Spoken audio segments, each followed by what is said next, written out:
बच्चों, आज की इस कक्षा में आपका बहुत बहुत स्वागत है।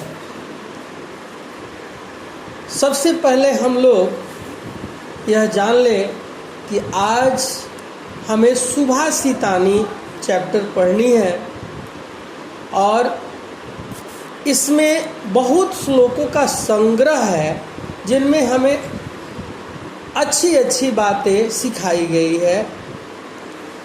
संस्कृत के विभिन्न कवियों के माध्यम से इसमें मानव जीवन के महत्व को बताया गया है। मानव जीवन में कठोर परिश्रम एवं गुणों का क्या महत्व होता है इसके बारे में समझाया गया है। मानव जीवन में क्रोध न करते हुए सत्य का आचरण करने पर बल दिया गया है तथा श्रेष्ठ लोगों की संगति तथा उनके संकेतों को समझकर कैसे कार्य किया जाए इसके बारे में बताया गया है। संसार की प्रत्येक वस्तु उपयोगी है, कुछ भी अनुपयोगी नहीं है, ऐसा हम सभी जानते हैं। जीवन के सुख दुख को बराबर समझना। तो चलिए आज हम लोग सुभाषितानी का पहला श्लोक पढ़ेंगे। आलस्यम ही मनुष्याणाम शरीरस्थो महान रिपुः न अस्ति उद्यम समो बंधु कृत्वा यम न अवशीदति। आलस्यम ही मनुष्याणाम शरीरस्थो महान रिपुः। आलस्य निश्चित रूप से मनुष्यों के शरीर में स्थित महान शत्रु है। उद्यम शमः बंधु न अस्ति। परिश्रम के समान कोई भाई नहीं है। यम कृत्वा न अवशीदति। जिसको करके मनुष्य दुखी नहीं होता है। अन्वय करेंगे तो आलस्यम ही मनुष्याणाम शरीरस्थो महान रिपुः न अस्ति उद्यम शमो। तो उद्यम शमो बंधु न अस्ति यम कृत्वा न अवशीदति।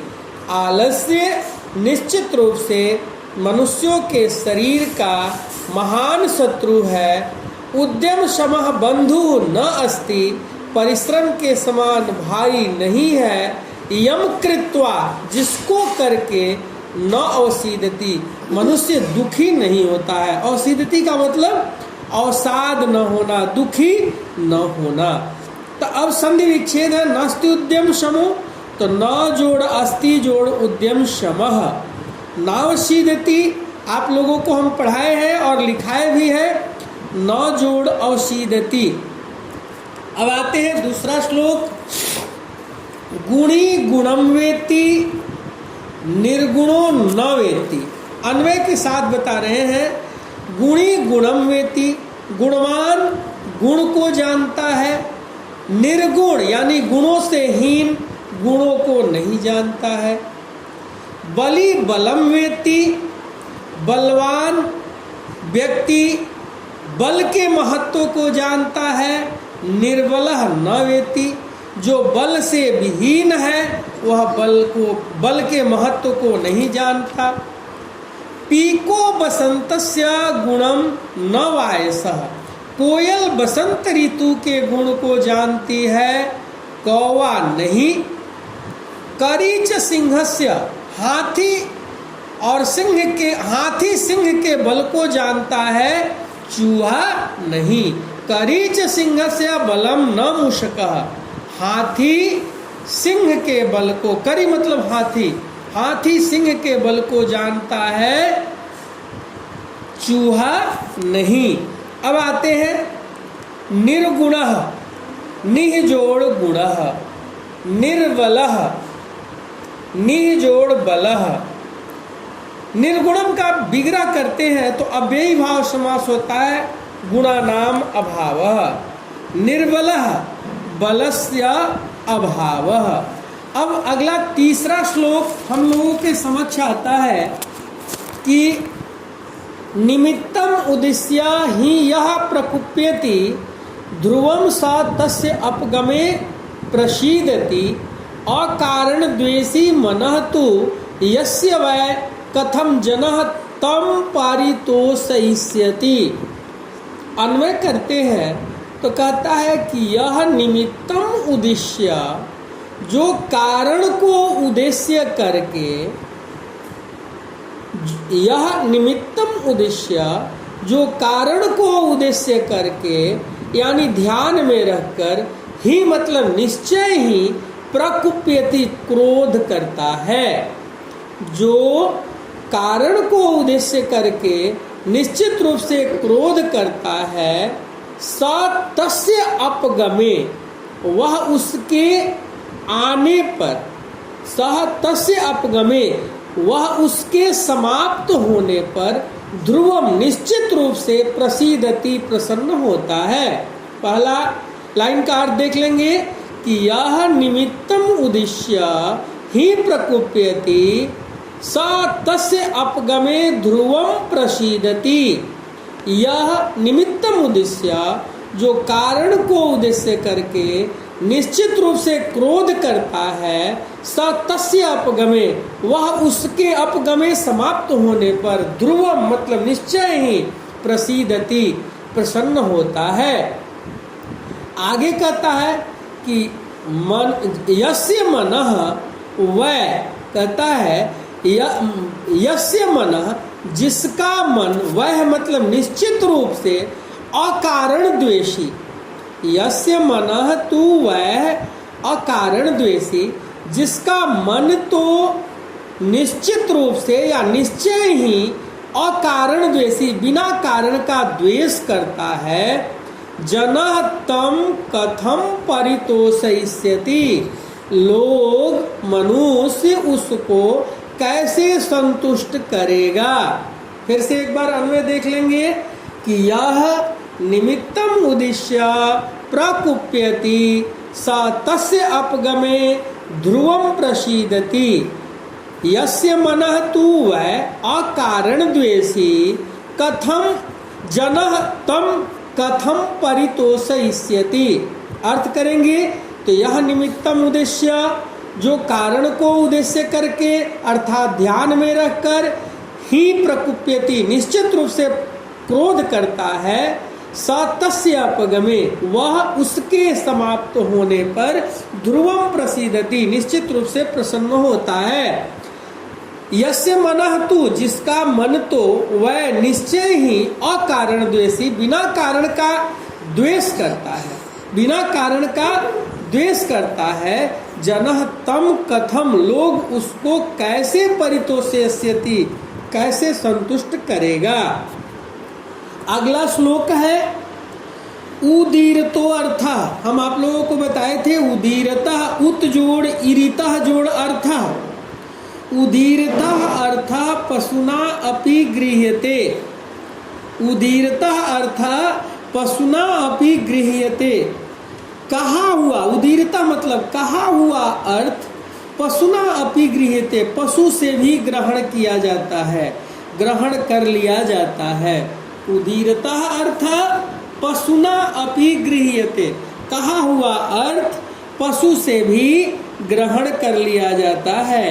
हयाश्च नागाश्च वहन्ति बोधा, हयाश्च नागाश्च बोधिता वहन्ति। अन्वय देख लेंगे। उदीरता अर्थ पशुनापि गृह्यते, हयाश्च नागाश्च बोधिता वहन्ति।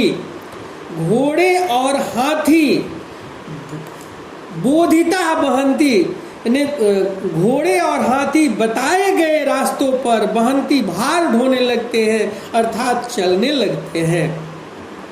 आगे कहता है पंडितो जनः अनुक्तम अपि उहति, पंडित लोग, विद्वान लोग अनुक्तम बिना कहे हुए बात को उह्यति, उहति मतलब अंदाजा लगा लेते हैं। बुद्धया ही पर इंगित ज्ञान फला, पर क्योंकि बुद्धिया पर इंगित मतलब दूसरों के संकेत से उत्पन्न ज्ञान रूपी फल वाली होती है। बुद्धिया दूसरों के संकेत से, इंगित मतलब संकेत से उत्पन्न ज्ञान फला, ज्ञान रूपी फल वाली होती है। एक बार पुनः अर्थ देख लेंगे। उदीरता अर्था पशुना अपि गृह्यते, हयाश्च नागाश्च बोधिता वहन्ति, पंडित जना अनुक्तम अपि उहति, बुद्धया ही पर इंगित ज्ञान फला। कि फिर से देख ले एक बार लास्ट कि उदीर्था अर्था पशुना अपि गृह्यते, कहा हुआ अर्थ पशु से भी ग्रहण कर लिया जाता है। हयाश्च नागाश्च बोधिता वहन्ति, घोड़े और हाथी भी कहे जाने पर भार को या बताए जाने पर भार को उठाते हैं अर्थात ले जाते हैं। पंडितो जनः, पंडित लोग अर्थात विद्वान लोग, अनुत्तम अपि बिना कहे ही बात का उहति अंदाज लगा लेते हैं। बुद्धया ही क्योंकि बुद्धिया, बुद्धया मुनि मुनि मुनयः, बुद्धिया बहुवचन में बुद्धिया पर इंगित, पर मतलब दूसरों के, इंगित मतलब संकेत से उत्पन्न ज्ञान रूपी फल वाली होती है। लास्ट श्लोक। क्रोधो ही शत्रु प्रथमो नराणाम देह स्थितो देह विनाशाय, यथा स्थितः काष्ठगतो ही बहनी स एव बहि दहते शरीरम। कहता है यह श्लोक कि नराणाम देह स्थितो देह विनाशाय प्रथमो ही शत्रु क्रोधः। नराणाम मनुष्यों के देह में स्थित, शरीर में स्थित, शरीर को विनाश करने के लिए प्रथमो ही पहला निश्चित रूप से शत्रु क्रोध है। नराणाम देह स्थितो देह विनाशाय ही प्रथमो शत्रु क्रोधः। मनुष्यों के शरीर में स्थित शरीर के विनाश के लिए निश्चित रूप से पहला शत्रु क्रोध है। कहता है यथा जैसे काष्ठगतो स्थितः बहनी ही, जैसे लकड़ी में स्थित आग लकड़ी को जला देती है। काष्ठगतो स्थिता बहनी ही, जैसे निश्चय ही लकड़ी में स्थित आग लकड़ी को जला देती है। स एव शरीरम बहनी दहते, और वही शरीर को आग से जला देता है, वही आग शरीर को जला देता है। स एव बहनी, वही आग शरीरम दहते, शरीर को जला देता है। तो आज इतना ही रहने देते हैं। अगला क्लास हम लोग फ्राइडे के दिन 10 मिनट के टेस्ट के साथ शुरू करेंगे। धन्यवाद।